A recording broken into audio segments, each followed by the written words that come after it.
بسم اللہ الرحمن الرحیم۔ السلام علیکم ورحمۃ اللہ وبرکاتہ۔ نمبر 3، عدل و انصاف۔ خاندانیوں اور سماجی امتیازات اور افراد و تریز سے بچتے ہوئے ہر ایک کے ساتھ اس طرح مسوایانہ سلوک کرنا کہ سچائی کی میزان کسی طرف بھی جھکے نہ پائے۔ عدل کہتے ہیں مختصر لفظوں میں حق کے مطابق فیصلہ کرنے، القضاء بالحق کو عدل اور حقدار کو اس کے برابر حق دلانے دینے کو قسط کہتے ہیں۔ قرآن کریم کی قریب 29 مقامات میں عدل اور قریب 17 آیات میں قسط بمنی برائے فراہمی انصاف کی اہمیت مختلف اسالیب میں بیان کی گئی ہیں۔ عدل و انصاف اسلام کی اساس و بنیاد اور اسلامی ریاست کی اولین ذمہ داری ہے۔ عدل و انصاف کا قیام و نفاذ نظام کائنات کی جان اور شہرگ ہے، انسانی معاشرے کا لازمی عنصر اور اس کی بقا و تحفظ کا ضامن ہے۔ عدل و انصاف کے بغیر کوئی بھی معاشرہ قائم رہ سکتا اور نہ ہی انسانی حقوق کی ادائیگی ممکن ہو سکتی ہے۔ عدل و انصاف کی تکمیل کے لیے ہی اللہ نے انبیاء و رسول بھیجے۔ عدل و انصاف پر مبنی معاشرے کی تشکیل بعثت انبیاء کا مقصد ہے۔ حق کے ساتھ فیصلہ کرنا اللہ کی شان ہے، اس نے اپنے نبیوں کو بھی اسی کی ہدایت کی۔ نبی آخر الزمان صلی اللہ علیہ وسلم عدل و انصاف کے علمدار تھے۔ آپ نے محض عدل کی زبانی تلقین نہیں کی بلکہ اس کی ابتدا اپنی ذات سے کی، اپنے قول و عمل سے کی۔ اس کی بہترین مثالیں اور مشعل راہ قائم فرمائیں اور انسانوں میں عدل و انصاف قائم کر کے دکھایا اور انصاف کی عملداری کو یقینی بنایا۔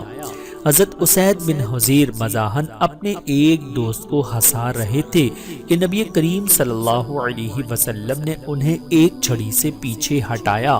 انہوں نے کہا مجھے بدلہ دیجیے۔ آپ نے فرمایا مجھ سے بدلہ لے لو۔ انہوں نے کہا کہ آپ کے بدن پر قمیض ہے اور مجھ پر قمیض نہ تھی، تو نبی کریم صلی اللہ علیہ وسلم نے اپنی قمیض کچھ اٹھائی، انہوں نے حضور کو سینے سے لگا لیا اور آپ کا پہلو چومنے لگے۔ انہوں نے کہا یا رسول اللہ، میں تو یہی چاہتا تھا۔ اسی طرح حضور صلی اللہ علیہ وسلم جنگ بدر کے لیے صف آرائی کر رہے تھے۔ حضرت سواد بن غزیہ انصاری سب سے آگے نکلے ہوئے تھے۔ آپ نے ایک تیر کی لکڑی سے ان کے پیٹ کو ٹھکا دیا اور فرمایا استو یا سواد، اے سواد برابر ہو جاؤ۔ اس پر سواد نے حضور سے قصاص یعنی بدلہ طلب کیا۔ آپ نے فوراً اپنا شکم مبارک ننگا کر دیا اور فرمایا قصاص لے لو۔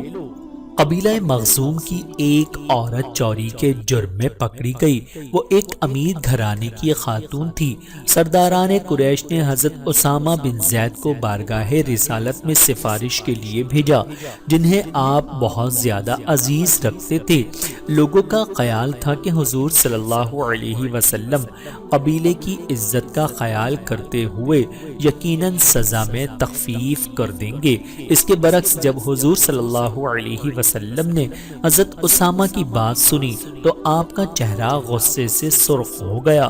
آپ نے لوگوں کو جمع کیا اور فرمایا تم سے پہلی قومیں اسی لیے ہلاک ہو گئیں کہ جب ان میں سے کوئی بڑا آدمی چوری کرتا تھا تو اسے چھوڑ دیتے تھے، لیکن جب کوئی عام آدمی چوری کرتا تو اس کو سزا دیتے تھے۔ اللہ کی قسم محمد کی بیٹی فاطمہ بھی چوری کرتی تو میں اس کا بھی ہاتھ کاٹ دیتا۔ بحوالہ بخاری و مسلم۔ اسیران بدر کی مدینہ منورہ میں پہلی رات تھی اور مسلمانوں نے انہیں خوب کس کر باندھ رکھا تھا۔ ان میں رحمت دو عالم کے چچا حضرت عباس رضی اللہ عنہ بھی تھے۔ وہ پروائے نازغم و نعم انسان تھے، اس لیے ہاتھ پاؤں کی بندش انہیں بہت تکلیف دے رہی تھی اور وہ درد سے کرا رہے تھے۔ سرور دو عالم صلی اللہ علیہ وسلم سے ان کا کراہنا برداشت نہیں ہو رہا تھا، اس لیے آپ بھی جاگ رہے تھے اور مضطرب و بے کل پھر رہے تھے۔ آپ کی یہ کیفیت دیکھ کر ایک صحابی نے عرض کی یا رسول اللہ، مزاج عالی کیوں بے قرار ہے؟ فرمایا عباس کی کراہوں نے بتاب کر رکھا ہے۔ وہ صحابی گئے اور چپکے سے حضرت عباس کی بندش ڈھیلی کر آئے۔ تھوڑی دیر بعد رحمت عالم نے خیریت سے پوچھا کیا بات ہے؟ اب عباس کی کراہوں کی آواز نہیں آ رہی۔ صحابی نے بتایا یا رسول اللہ، میں نے ان کی بندشیں نرم کر دی ہیں۔ حضور نے فرمایا پھر اس طرح کرو کہ تمام قیدیوں کی بندشیں ڈھیلی کر دو۔ بحوالہ طبرانی شریف۔ اللہ تعالیٰ سے دعا ہے کہ اللہ تعالیٰ ہم سب کو سمجھنے کی اور عمل کرنے کی توفیق عطا فرمائے۔ آمین ثم آمین۔